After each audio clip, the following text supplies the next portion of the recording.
بسم اللہ الرحمن الرحیم۔ آپ کی کرامتیں حضرت ابو بکر صدیق رضی اللہ تعالیٰ عنہ سے کئی کرامتیں ظاہر ہوئی ہیں، جن میں چند کرامتوں کا ذکر یہاں کیا جاتا ہے۔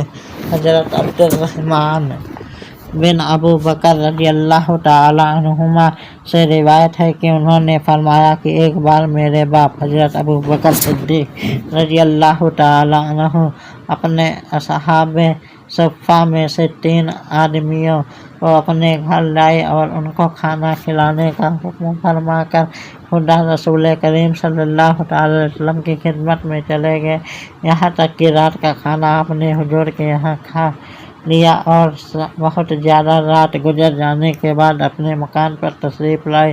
ان کی بیوی نے کہا کہ مہمانوں کے پاس آنے سے آپ کو کس چیز نے روک رکھا؟ آپ نے فرمایا کہ تم نے ابھی تک مہمانوں کو کھانا نہیں کھلایا۔ انہوں نے عرض کیا کہ میں نے کھانا پیش کیا تھا، مگر مہمانوں نے آپ کے بغیر کھانا کھانے سے انکار کر دیا۔ یہ سن کر آپ اپنے صاحبزادے حضرت عبد الرحمن رضی اللہ تعالیٰ عنہ پر سخت ناراض ہوئے۔ ان کو بہت برا بھلا کہا کہ اس نے مجھ کو اطلاع کیوں نہیں کیا، پھر کھانا منگا کر مہمانوں کے ساتھ کھانے کے لیے بیٹھ گئے۔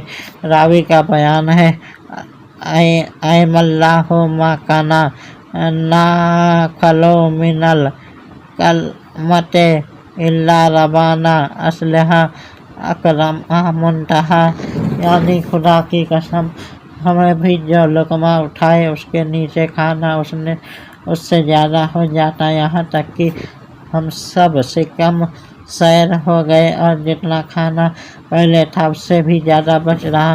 حضرت ابو بکر صدیق رضی اللہ تعالیٰ عنہ نے متعجب ہو کر اپنے بیوی سے فرمایا، کیا معاملہ ہے کہ برتن میں کھانا کھانے سے پہلے کچھ زیادہ نظر آ رہا ہے؟ آپ کی بیوی نے قسم کھا کر کہا کہ بلا شبہ وہ کھانا پہلے سے 3 گنا زیادہ ہے۔ پھر وہ کھانا اٹھا کر حضور صلی اللہ تعالیٰ علیہ وسلم کی خدمت میں پیش لے گئے۔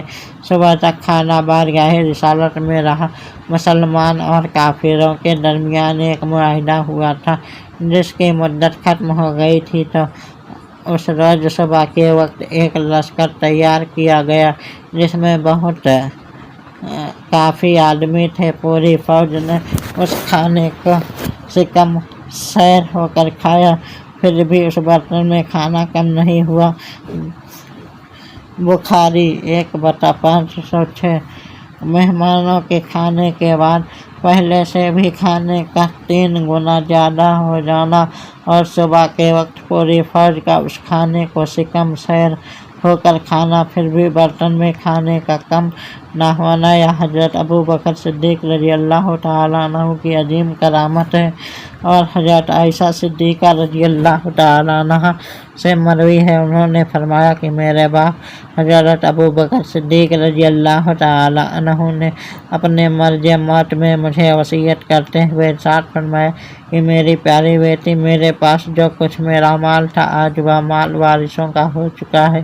میری اولاد میں تمہارے 2 بھائی عبد الرحمن و محمد ہیں، تمہاری 2 بہنیں ہیں، لہذا میرے مال کو تم لوگ قرآن مجید کے فرمان کے مطابق تقسیم کر کے اپنا اپنا حصہ لے لینا۔ حضرت عائشہ رضی اللہ تعالیٰ عنہ نے عرض کی، کہ ابا جان، میری تو ایک ہی بہن اسما ہے، وہ میری دوسری بہن کون ہے؟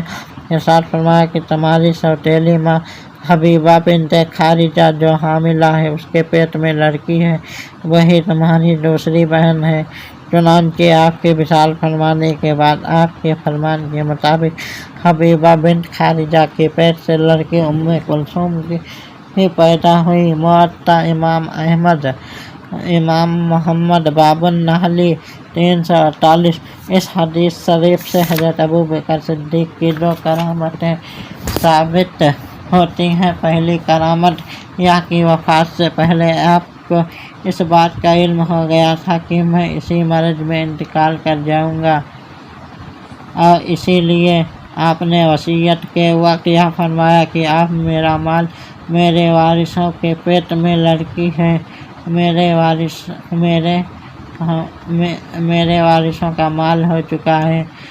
اور دوسری کرامت یہ ثابت ہوتی ہے کہ حاملہ کے پیٹ میں لڑکی ہے، آپ یقین کے ساتھ جانتے تھے۔ اسی لیے حضرت عائشہ صدیقہ رضی اللہ تعالیٰ عنہا نے فرمایا کہ حبیبہ بنت خارجہ جو حاملہ ہے، اس کے پیٹ میں لڑکی ہے، وہی تمہاری بہن ہے۔ اور ان دونوں باتوں کا علم یقیناً غیب کا علم ہے، جو بے شک حضرت ابوبکر صدیق رضی اللہ تعالیٰ عنہ کی دو عظیم الشان کرامتیں ہیں۔